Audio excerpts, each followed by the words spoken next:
Hello বন্ধুরা, welcome back to mini blog. আমি কিন্তু কলকাতা থেকে বকখালির উদ্দেশ্যে বার হয়ে পড়েছি। কিভাবে গিয়েছি পুরো ব্লগটাই আমার চ্যানেলে রয়েছে, সেটা দেখতে ভুলো না।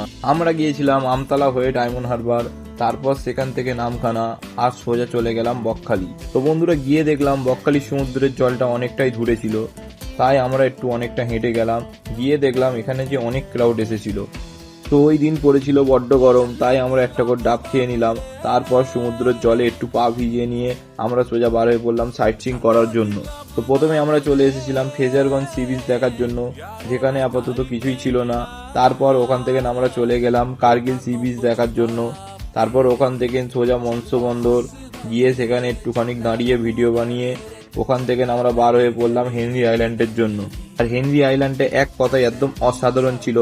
খুব সুন্দর জঙ্গলের মাঝখান দিয়ে আমরা সরু রাস্তা ধরে হেঁটে গিয়ে সমুদ্রের ধারে পৌঁছে গেলাম। আর জায়গাটা কতটা সুন্দর ছিল সেটা আপনারা দেখলে বুঝতেই পারছেন।